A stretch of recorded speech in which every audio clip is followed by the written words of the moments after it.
Bears! This is Bear Blast, the official podcast of student life at Mott Community College. Whether you're new to campus or have been here for a while, this is your spot to catch up on what's happening, hear real stories from students and staff, and find new ways to get involved.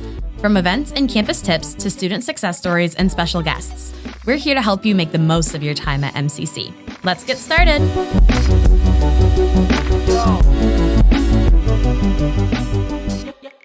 Welcome back to Bear Blast. This is the school podcast for Mott Community College, operating through the Office of Student Life. My name is Alyshia Turner, and I am the coordinator here in this office. And Bear Blast is an opportunity for us to get to know our students a little bit better. So we have a few special guests today. But before we get into that, I want to talk a little bit about today's topic. Today, we're going to talk about bridging the gap, non-traditional student experiences, highlighting the challenges and successes of non-traditional students. So that being said, I have a number of students here today that are going to talk a little bit about their experiences and from our perspective, just kind of what it seems like and for staff and listening to you guys and finding out the perks and maybe some things that we might need to work on from an institutional standpoint to help you and assist you a little bit more in what you want to do. So now that we've talked about that, I want to introduce our guests. So welcome, everybody. As some of you who are regular listeners for us, you might notice a couple familiar voices because we often have the Student Presidential Advisory Council on board here for these podcasts. So, and that is nothing different than what we are doing today. So we have 3 guests from SPAC, and then we have 2 special guests. So I'm going to have you guys go around, just tell me a little bit about yourself. What's your name? What is your major? And when do you intend to graduate? My name's Jacob Baker. I'm part of the Mott Dental Hygiene program, and I plan to graduate next year. Hello, my name is Valerie. I'm back again. And for those who don't know, I'm in the dental hygiene program as well, but I am graduating this semester. Hi, my name is Alyshia Anderson. I am also majoring in dental hygiene. My graduate date is pretty far back than theirs. And yeah. All right. My name's Demaray King. I am also majoring in dental hygiene along with graduating this semester. Yeah, no way. Who would have guessed? All right. We got a packed house of dental hygiene people. That's awesome. That's great, though, because that'll give us a different perspective. And that kind of evens the playing field a little. You're all in the same program. There's no differences there. But we're mostly talking today about your experience as students who might be non-traditional students. And to me, that is very close and personal to me because I was a non-traditional student when I went to college. So I'm excited about this topic because I really want to know from your perspective and potentially how that's changed a little bit since I went to college, which if you listen regularly, you know that was a long time ago. So we're looking forward to kind of digging into this topic a little bit more. So as non-traditional students, tell me what led you to pursue college in a non-traditional aspect and what was your journey or what has it been like so far? I feel like mine was kind of a whirlwind. Even when I was in high school, I was kind of in and out from being homeschooled and being in school, like private schools and whatnot. I had a childhood illness for a while, so it was hard, consistently sticking in school. But I somehow managed to graduate at like 16 because I worked my butt off to get enough credits. And then when I graduated from high school, I was sick and tired of school. I needed a break. Yeah. I needed a break to gather my thoughts.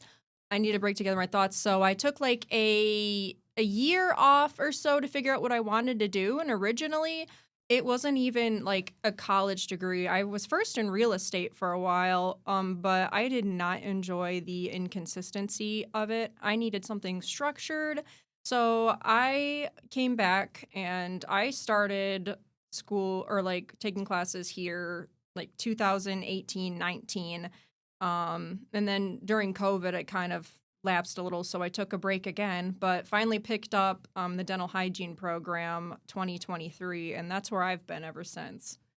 All right. Well, yeah, that means, you've got a lot of different experience, especially coming in, right? And I think that's like a really interesting topic when we talk about non-traditional students. Mm-hmm. Like people seem to think that there are some stigmas surrounding the age group of students that come later to college, but never too really, late. Yeah, it's never too late. And you have a different world experience than somebody who's 18 coming to school. So not saying that that's a bad thing either. We love having people come right out of high school But we also want to remind everyone that college is for everybody, no matter your age, especially community college, because we have people of various ages that come here Oh yeah. for a lot of different things. Absolutely. I agree with that wholeheartedly. And I just want to say I'm 31.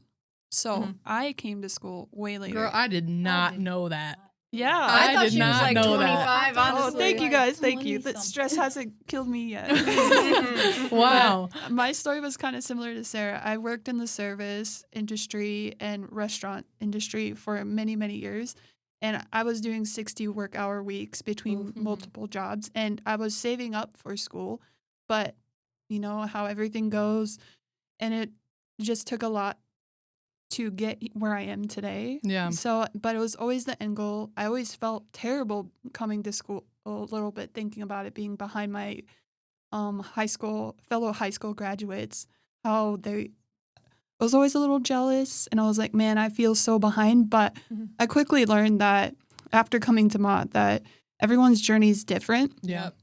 I've met fellow students that are that are in their 60s and 50s. And I'm so proud of them for going to school Yeah. and coming back and just taking the plunge, going back to school for them. And so, yeah, age does not matter. Totally Yeah. forget that. And apparently, you definitely don't know about a person. I mean, you could have known them for a long time. I've known Valerie for a long time. I had no idea. I thought you were like max 23, maybe. Whoa, thank you so No, much. she's the mom of the group. Oh, there you go. Yeah, I'm always like, Demaray, did you drink your water? Yeah. Well, that puts you, I'm not going to say my age on here, but that puts you and I very close in age. So that's very interesting. I did not know that. But Aaliyah, I know we've talked about this before. You have kids. So tell me a little bit about your experience as a non-traditional student. Oh, where do I begin? Okay, so I actually ended up getting pregnant at about 17. So I did end up finishing high school on time, thank the Lord. And once I finished high school, I did come to Mott straight out of high school, and things happen when you have a newborn, so I ended up dropping out and trying to figure out what I was going to do. I was in the customer service industry for quite some time, and it was horrible. People can be rude.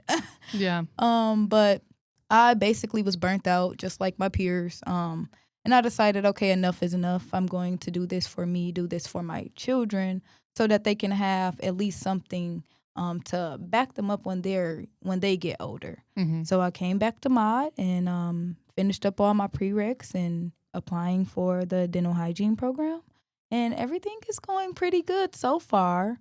And yeah, I just gotta keep that mindset of that I'm doing this for them, and just don't stop. Even when obstacles come my way, always have a plan B and always try and keep going. You just don't want to stop the momentum. Yeah. Your kids will appreciate that. Yeah. So what challenges have you guys faced balancing your academics and other responsibilities, such as work or with your families? For this program, it could just depend on the person and like time management and just like stress load overall. But I had to pretty much quit my job to focus on this program, my dental hygiene program, because like sometimes I'd be putting that job before my education, and the end goal is really to finish this program. So I really needed to just full on focus on just this alone. Sure. So I did it a little differently. I kept working throughout the first year pretty much, and it was awful. It was horrible. I don't recommend it to everyone. But for the first semester that we were on campus 4 days a week, and I was working the other 3. So I didn't have a day off for the whole semester until Christmas. It was terrible. Yeah. I don't recommend that at all. But my whole plan was to bank as much money as I possibly could so that I could take my last 2 semesters to just focus on school and not have a job. Sure. So I did end up doing that. It worked out for me. I haven't worked in a little while because the last 2 semesters were my planned semesters off. So I'm currently unemployed, but it was all according to plan. But working crazy like that to be able to give yourself the opportunity is honestly probably not the best plan. I would say all in moderation Yeah. And like you mentioned, it does depend on the person and like your time management skill, and like everything is a learned skill. So, and I do know your guys' program is arduous and is complicated, and you have something different than what the average student would come to college with doing, because you don't have the opportunity to take really a slow pace. It feels like an accelerated program, even though it's not. Right. And so that oftentimes will add its own complications. But I will say that myself, when I went to college, I did not go for dental hygiene. And I worked 3 jobs while I went to college. Holy crap. So it really depends, I think, on the person and the time that you have. Like my degree path, and well, I guess ambition's a little in there too, but like my degree path allowed for me to have the opportunity to have an extra job. I didn't have kids. I didn't have, other attachments or anything like that. So I think the experience is definitely different for everyone, but I was incredibly determined, and I had a lot of bills to pay and stuff. And I was like, well, and I lived alone, so it wasn't an option for me to not go and work. But working 3 jobs was, it was hard. I'm not gonna lie. It's definitely not for everybody, but I do think that when you're sitting back and you're thinking about ambition and you're thinking about going back to school and you're thinking, well, I don't think I can make that work. I think everybody can make it work in their own style, right? Like, I mean, a few years that'll help better the rest of your future. Right. Is always worth it. Yeah, that's true. I also want to mention, because Aaliyah mentioned having a kid, and we've mentioned, Alyshia has mentioned kids too. We have people in our program with up to 5 kids. Right. So this program, even though it's like an accelerated class, it is possible. But sometimes you'll have to reach out to friends, family, and even maybe the campus. There is some daycare options, and make it work for you, and just ask for help to make it possible. Yeah, and that's in most of health science, right? Like you all have different versions of that. The nursing program, the SPTA group, they all have their own schedules and clinicals and all that sort of stuff. And then you have the other students who are impacted by the same experiences, but different schedules. So we have like somebody who's in automotive or doing HVAC, or someone who is an English major, or they're in science or math or something like that. And everybody has a different ambition. And I think that it just really depends on your schedule. And that's why community college is so great, because it can adapt to anybody. Not saying that a 4-year university couldn't do that, but it's definitely easier because you can stay closer to home. You can be here with your kids, that sort of thing. Oh, definitely, because there is a cost difference between community and university. Yep. Oh, for sure. For sure. Yeah. Yeah. The schedule, it also kind of depends on whether the classes are available to take online. Like when I first started doing general education credits, I was doing them all online. So I was still working full time and kind of helping my brother out with some stuff on the side. So it wasn't like a whole nother job, but I wasn't dedicating as much time to school as I would have if I was driving to campus every single day. So if there's an opportunity to do just online classes, then you have the like self-motivation to be able to regulate that and not just put it off and end up failing it because you forgot about it. That's always definitely a good option. Yeah. And I know some like universities and colleges offer like a part-time program you can get into. So like Saginaw Valley has a part-time nursing program, so you'll only take some of the classes compared to how much, a full-time student would take. Yeah, and the adaptability for colleges is becoming more and more prevalent, because they know that there are a lot of people who need to take strictly night classes or something like that, or they need to do entirely online, and that's not necessarily always the case for like health science, but for other objectives and degree pathways, they do have fully online courses. Just because they know that you're at home and you might have those 5 kids and you need to wait till they go to sleep so you can do your schoolwork. I don't know if this is still an option or not, because I did take it during like the height of COVID, like 2021-ish. But I did actually get to take a class with a lab segment on it, totally online. We did an online lab. So I don't know if that's still an option right now, but it definitely helped me be able to keep working full time. And I think COVID, I know we talk about COVID often because it's such a huge impact on a lot of people's lives, but I do think that it definitely almost forced us to become more adaptable, because we didn't have a choice. Everybody was at home, but how was everyone going to continue to do school? So I at the time was living in a house full of doctors of physical therapy students, and there were 4 of them, and they all had to continue their classes and their clinicals. Actually, they were all in their doctorate classes at that time. So they were all practicing on each other, and they were doing videos and things and trying to adapt as much as possible. And they did have to go in on occasion, but there was obviously safety precautions in place for that. But just watching us kind of the evolution of our communication and our education system has really like amped up in like the last 5 years, just because we had no choice, right? And so now the benefit of that is the fact that we have more options for non-traditional students. And I feel like it increases like accessibility to people that aren't able to come to college. Like I know there's so many smart individuals that want to, but there's a lot of obstacles that prevent them from going. So the fact we do online, just giving them more accessibility is really great. Yeah. Yeah. And we also have other services that can adapt for specific types of students. And I know a lot of like other colleges have this as well, but we have disability services and first year experience and, you know, all these different programs that if there is a specific need that you have as a non-traditional student, we can have a resource for you. Michigan Reconnect. Oh yeah, Michigan Reconnect is a big one. Michigan Reconnect. Yes. Yeah, Michigan Reconnect. yeah. So that means if you're a non-traditional student, that there is a large possibility or probability that you are a Michigan Reconnect student.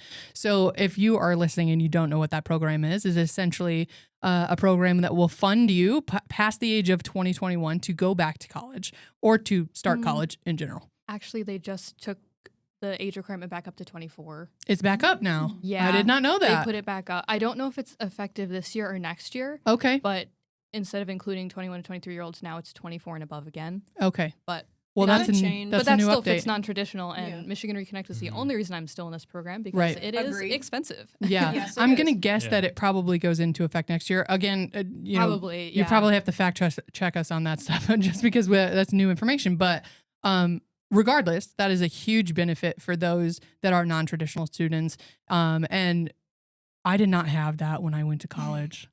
And as a result, I have a lot of school debt that I wish I did. I was like, oh, I should have just waited, 9 years to go back to school. Well, there really is a whole lot of scholarship opportunities now. If you simply just go onto the Mott website, there is like a section of scholarships that can apply depending on what degree you have. And honestly, that alone helped me get through the program.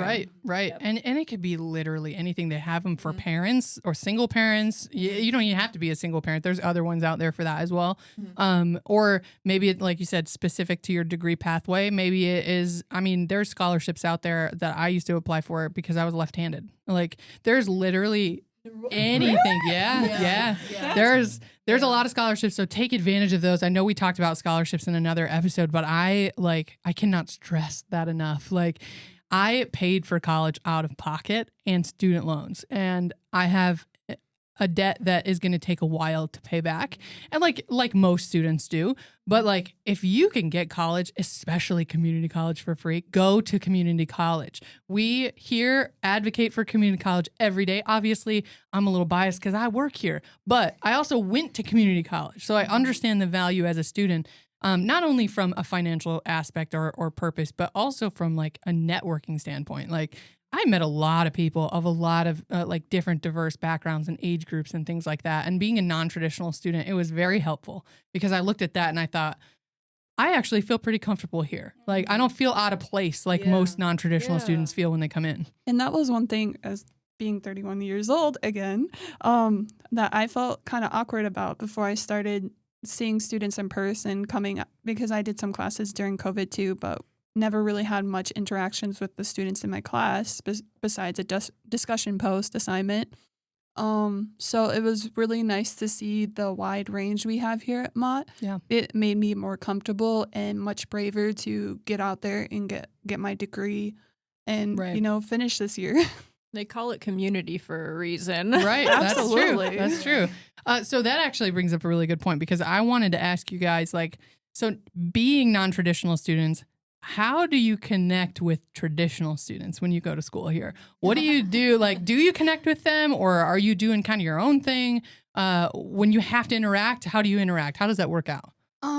Okay. Well, in dental hygiene, we don't have a lot of traditional students, because people have been doing prerequisites for a little bit Sure. already. So there's no one who's 18 years old. I think our youngest in the program just turned 21. Okay. So I'm 25, and that's not really that big of an age difference. Sure. I think the biggest thing that I noticed coming back to school as a non-traditional student who is a little bit older is sometimes the younger students lack a little bit of maturity level that I've come to expect from coworkers. Right. But I mean, working in fast food, I worked with a lot of teenagers. I managed a lot of high schoolers. It's not that different. Right. But, you know, you're their peer, you're not their manager. And switching that mindset was a little bit difficult. Sure. Sometimes I wanted to just stand up and be like, oh my God, stop talking. But like, Yeah. that's not my job. That's not my place. you Right. know? And I think too, it's a valuable thing to learn from those that are young. I mean, I learn from you guys all the time, and I'm older than all of you. So, but I think it's good to kind of keep an open mind when it comes to those things. We have a lot of people, like we said, diverse backgrounds and age groups, and it's hard at first, especially when you're used to only having the same friends and like people around you that fall into those age groups. So, I mean, it's even a little more different too when, let's say, you're homeschooled. Like, I was homeschooled about half of my high school life, and I know another girl in the program was also in homeschool, and she's always like, "Oh, they think I'm dumb because I'm homeschool." I'm like, no, Yeah. no. There's that aspect too where I think you walk in with a bias yourself. true. That's a good point. Yeah, and you just got to make sure you keep your guards down, like know that everybody's here for the same end goal, and just try to work as a team to get through it. Because I know a lot of the girls in my class, I don't think I would have gotten as far if we didn't help each other out. And I want to add to Sarah's comment. I agree with you about a lot of the students being a bit older. However, we do have one that actually came right from high school, right across from us, Jacob. Okay, Jacob. Yeah, Well, we're not in any classes together. We're first, second year. So I actually had no idea. I mean, apparently that's a I'm just theme. We don't know nosy. how old everybody is. No. But no, that makes sense, and I like that you brought that up because I do feel like there is a huge personal bias when you come in as a non-traditional student and you feel very out of place. And I know I did when I started college.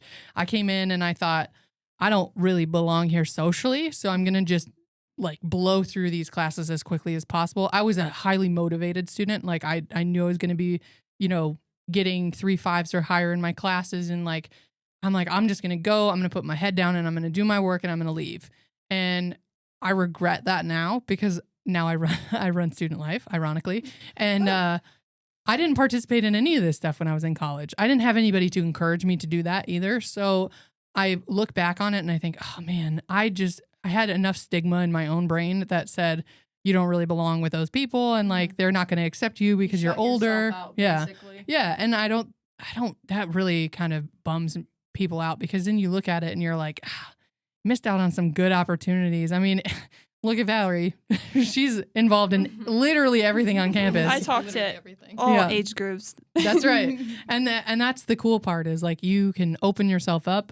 Believe it or not, and I might have mentioned this before on the podcast, but when I was younger, I was incredibly introverted. Like I didn't like to talk to people. I like to stay at home. My father is a public speaker, and so he is very, very much out in the world, and he's talking. He's very charismatic and very kind of, I guess, charming. He's gonna be really upset for talking about him, but that's fine. He is the person that everybody likes. He just naturally exudes that energy.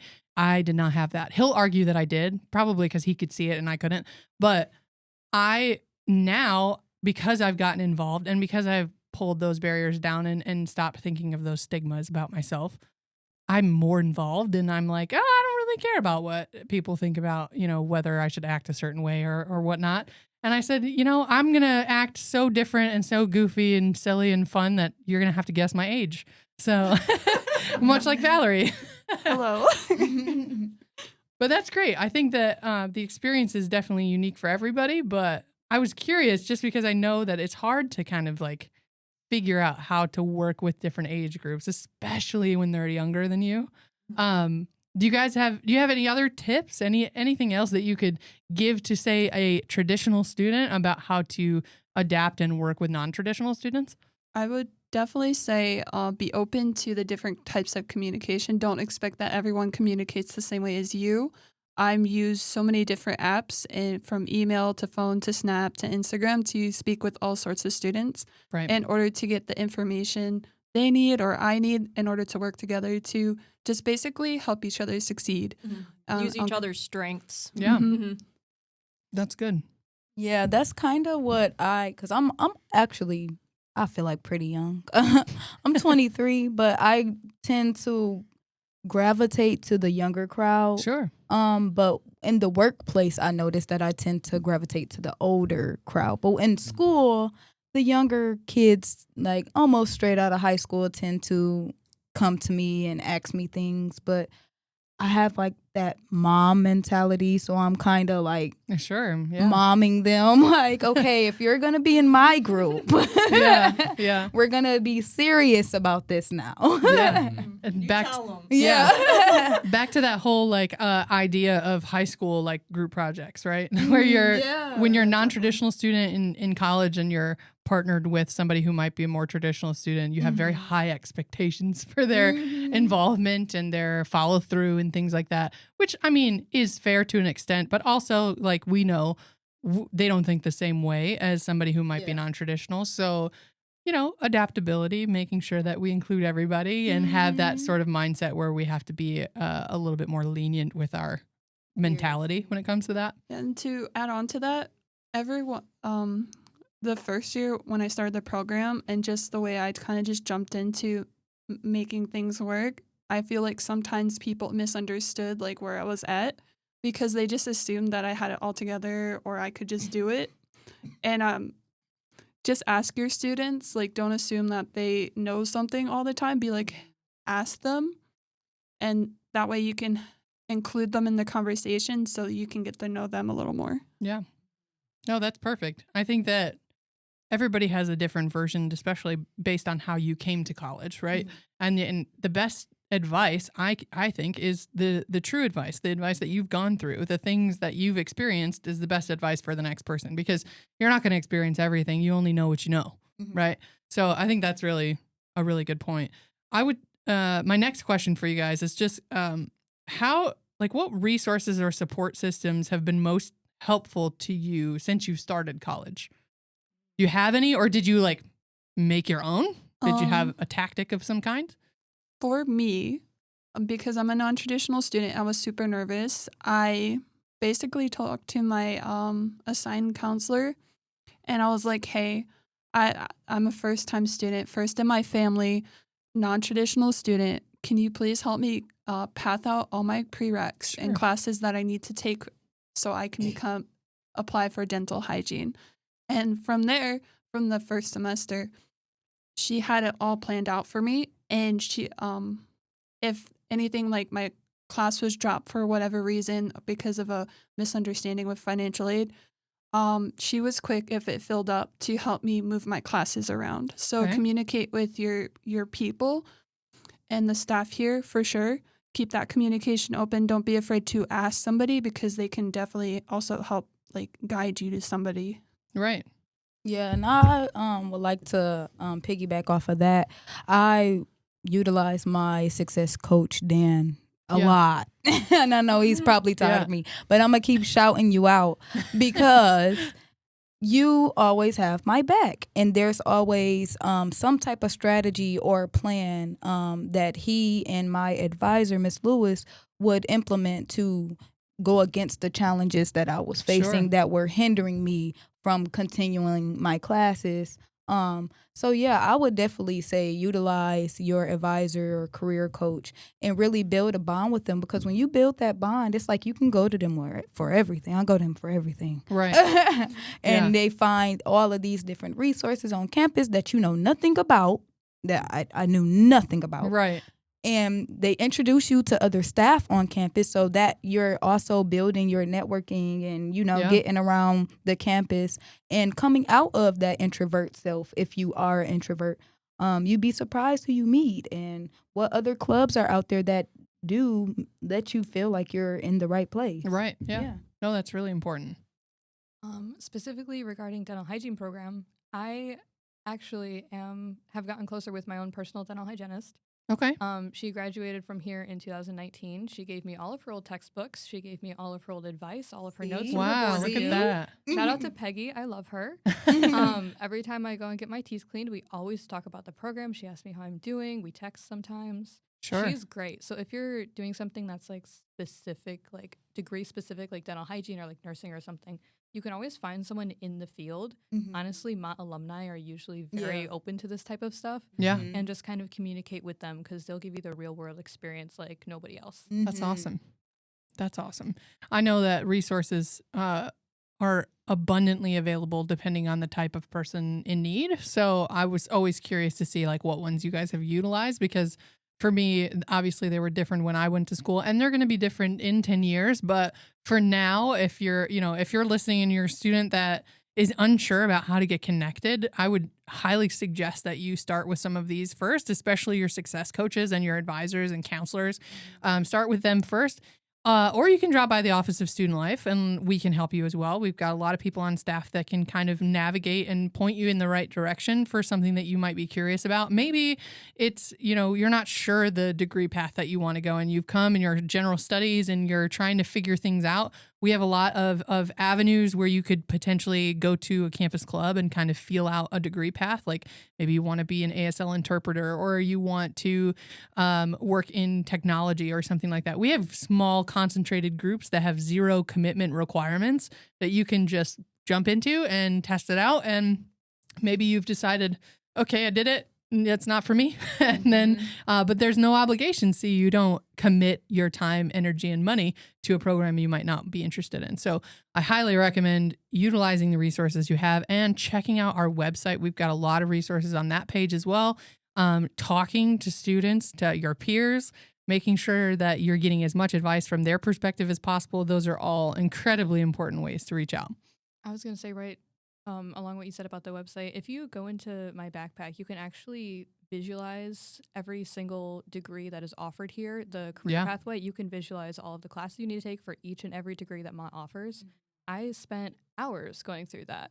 And back when I was totally directionless, and I applied to dental hygiene on a whim. I had never considered it before, but I was looking through the degree pathway and I was like, okay, interesting. It's only 2 years and it'll get me a full degree and I can practice. Sure. And honestly, for dental hygiene, the pay once you get right out of school is pretty good. So I was like, you know what? This is kind of going to be what it is. But I got most of my advice literally from just going through my backpack for hours. All right. I mean, that's good. That's a great place to start too. And I also recently just found out, for those who are kind of skeptical of going the traditional degree path, like getting your actual degree, I did not know that Mott offers healthcare training. Yeah. Where you can get at least a certification if you want to start off, at least to get your toes wet on whatever field you're going into. Or, if you're having second thoughts, trying to dip into the cookie jar. Right. And figuring out what you're getting yourself into. I'm right now is going to take the phlebotomy training. So I will be able to add that on my resume. There you go. You never know. You never know what you're going to need phlebotomy for. Yeah, you never know. Maybe it may help my dental hygiene. I don't know. How long is that here? It is only a 12-week program. No way. Yes. Okay. You guys can go through FHEO, which is the Flint Health Employment Opportunity. They are partnered with Mott. You go through a 3-week life skill training, and they train you on how to work in the workplace when we get out in the workplace. And then after that, they have other options like pharmacy tech and CNA, and some of those are partnered with Mott. That's great to have on your belt. So, we go through those trainings, and then we come here to Mott and do the actual courses with the instructor from Mott. Sure. And you get that certification and see if this is really what you want to do before you go and get that degree and, spend all that money. Which I still am. I'm still going to get my dental hygiene. Don't get me wrong, but even if you just need something for now to get up under your belt, make some money, and prepare for that big degree or those funds. Yeah. No, that's great. And to kind of go off from that as well in a slightly different approach. We also have, I don't know if you guys know this, but we have this program called Lifelong Learning, and it goes through our Workforce and Economic Development Department. And this is an opportunity for you after or even during, but primarily for people who are not currently in college. If you're a community member, you can come to Mott Community College, and you can look on our website under Lifelong Learning, and they have classes that you can take with specific concentrations. So, for example, they have cooking classes, they have sewing classes, they have classes where you can build hot rods, which is really interesting. Yeah. So if you're looking in like maybe We going somewhere after this? Or we there you go. Yeah. have to look into that. That's right. So if you're interested in maybe potentially even a hobby, and you want to just learn, and the name suggests, it's lifelong, like you're here to learn, lifelong learning. So I personally have taken part in a couple of things before, but I definitely highly encourage people to like, hey, if you have a hobby and you like to build cars, yes, you do have to pay for the class if you're a community member. But fun fact, if you are a student here at Mott, you can take those classes for free. There are plenty of opportunities, and they're based on they're based on instructor availability. So that depending on when they run and things like that. But if you go on the website and you type in lifelong learning in the search bar, it'll bring up the page, and it will have a full list of like available classes and things like that. And if you're even more interested and you work on campus and you have a specific life skill that you might like to introduce, maybe, for example, you are a cosplayer for Comic-Cons and things like that, and you like to teach how to build your own costume, they can hire you as an instructor, and they will pay you to do that as well. So Interesting. yeah. So you have to have a certain level of qualification that comes with that. I'm not entirely sure on the specifics, and we can always connect you if you're interested in that. But that is, so we have the pre-learning, we have the learning like during college, and then we have the post-learning. So there's lots of opportunities, especially if you're non-traditional, for you to get involved and become a little bit more engaged in your active life and trying to learn forever, I guess. And I know that I used to get this joke from my family all the time. Are you ever going to not go to college? Like, you're in college all the time. And it's because it took me a while to get through college. I took it slow. And so they were like, oh, you're gonna be what they call a, quote, forever student. And I was like, what's the problem with that? I like the social aspect. Right. Like, honestly, after I graduated, I was like, maybe I can work part-time and find another degree and make more friends. Right. Trying to be an instructor in the future. Honestly, I'm not living here. So that leads me into another question that I have to you for you guys is how have your life experiences influenced your goals for your academics? Is there anything that has come into play where you're like, this is what steered me in this direction, or maybe away from a certain aspect of your future and your career? My kids. Getting pregnant, as a teen mom, it was challenging, knowing that you had to finish at a certain time. You didn't want to be behind, or you seeing all your friends graduate. So that was like my main focus, is staying in the race. That's what I kept telling myself. Just stay in the race. You don't have to be in the lead. Right. But as long as you're making progress and you're at least jogging, you're going to make some type of progress. And at the end, the reward will be great, because my children will look at me and say, Mommy, you did it for us. Yeah. So that's what I would say my force and drive, and the reason why I'm still in school now, because I've had some obstacles, which is why I went to the plan B, still going to pursue that dental hygiene. But it's just always that little voice in the back of your head that says you can't do it, but when you say you can't do it, then you can't. Right. You want to always say, I can do this. I can stay in the race. I can keep going. And find whatever drives you to keep you going. And yeah, that's what I would say. Yeah. I know this sounds kind of funny, but I feel like the negativity is what drove me to want to succeed. Like, growing up, I was the black sheep of our family, kind of just like the bad kid. And it kind of put in this perspective that I wasn't going to be made to be a whole lot in the future. So I did this for myself to prove I can do this. I'm more capable than they think. I can do this. And I wanted that independability. I wanted the stability. I would just say, don't take negativity as you can't do it, take negativity as I'm going to prove them wrong. Right. Yeah. Yeah. For me, it was looking at my current situation and being like, can I see myself doing this for the rest of my life? Can Yeah. I sustain doing this for the next 5, 10, 15 years? The answer was no. Surprise, surprise. But no, honestly, sometimes just kind of being very unsatisfied with your current situation can be a huge motivation. Yeah. That definitely is something that will light the fire under you at that point and Yeah. really Yeah. make sure that you understand that if you don't make a change, no one's going to make it for you. So either you have to do it or you're going to be where you're going to be and you're going to have to be okay with that, which is not, the best feeling in the world. I agree with that 100% because I felt stuck being older and every year not having gone to school because I've always said I wanted to go to school. Every year I'm like, am I that much closer? Am I that much closer?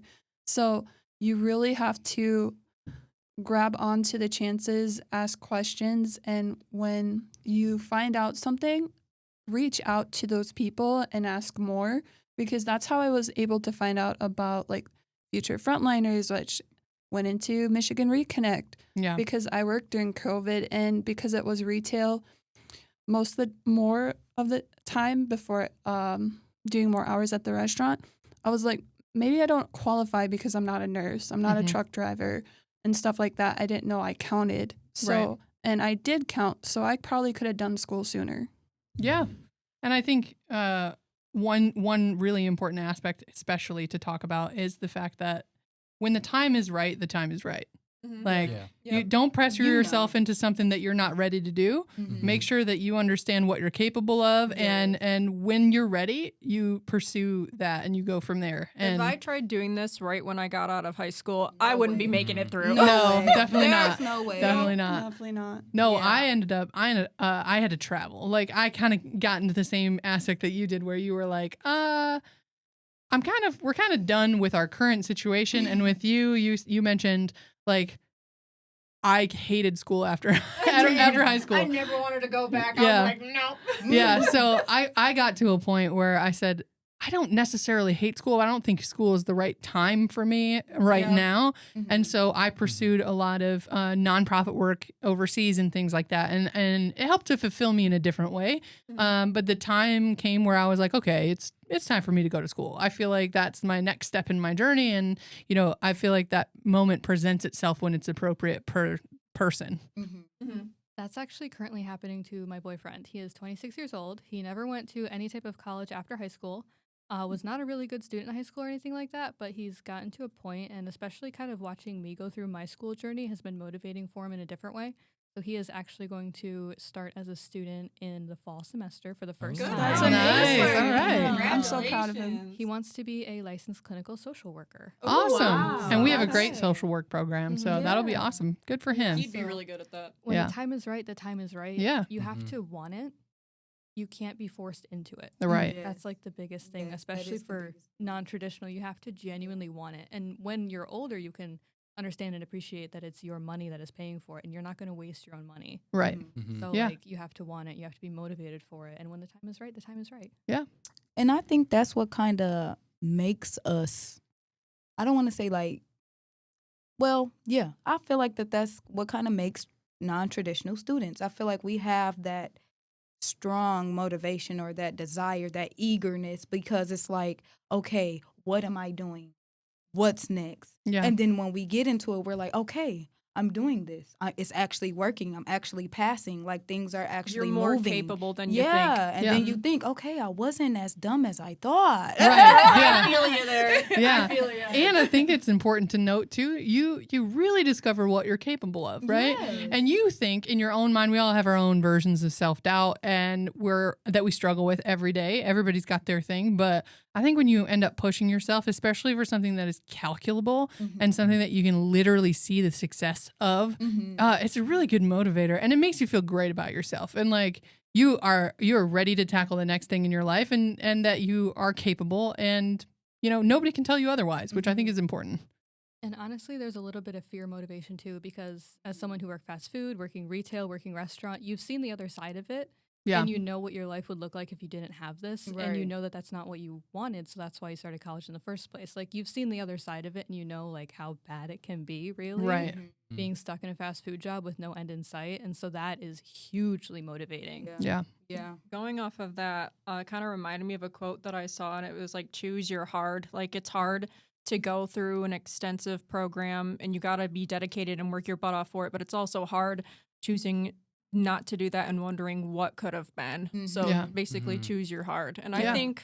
I think going through the program would definitely be worth it. Yeah, that's really good. No, I appreciate your guys' feedback on this. I think that is a great way to end our conversation. But before we do that, I think that I will ask just one more thing. And this is just a quick, real short answer for all of you. And even if you're not a non-traditional student, you can you can answer. But we're looking at like the concept of advice, right? So we just said, make sure that you're ready, make sure that you're willing, and that you're determined. But what other like short, if you could give like a one-liner of advice, what would you give to another non-traditional student when they come to college, or if they're thinking about coming to college? It's slightly more than one line. I'm sorry. That's okay. Start slowly. Like, I had been out of school for a good amount of years when I started going back to school. And I think my first semester back, I only took like 6 credits because I wasn't sure how me as a mature adult would be able to handle everything along with work. It starts slowly, you know, Yeah. take 1 or 2 classes your first semester and understand what your work-life balance looks like, because Yeah. that will lead you to greater success. If you jump into the deep end, you're more likely to drown. Right. Start in the shallow side, wade your way down. Perfect. Yeah. I would have to say, pace yourself. Us non-traditional students, we have a lot of challenges that come along with being a student. We don't necessarily have the same situation as a traditional student. So I would say not necessarily compare yourself to others' situations. I would say go off of you, understand you, Sure. and pace yourself. College is always going to be here. Mm-hmm. But time isn't. So just try and pace yourself and just think about the reward at the end. That's what I would give for Yeah. advice. Yeah. I mean, I'd say if you didn't do good in high school, just keep going. You know, I didn't do great in high school, and college is just totally different. Totally different atmosphere. You meet totally different kind of people. The work and your workload's totally different, and when you have to get stuff done is totally different. So you don't really, you can do it. Just keep going. Yeah. I also want to, since he brought up school, like, if you don't do good in high school, like, some of the things my teachers and counselors in high school told me about college is not the same as what they described. Yep. It was more scary hearing about it in high school, and it was less so once I finally got here. Yeah. Homework, teachers, expectations, what they would want from me was totally different, 360 almost. Yeah. I would say don't let fear stop you. I felt like in the first couple of weeks of the program, I freaked out because I felt like it was going to be too much and I wanted to quit just because I was scared. I'd say push through being scared. Don't doubt yourself. Keep pushing and always rely. Don't think you can do it on your own. Yeah.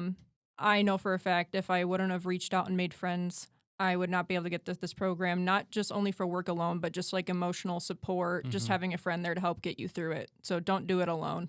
Yeah.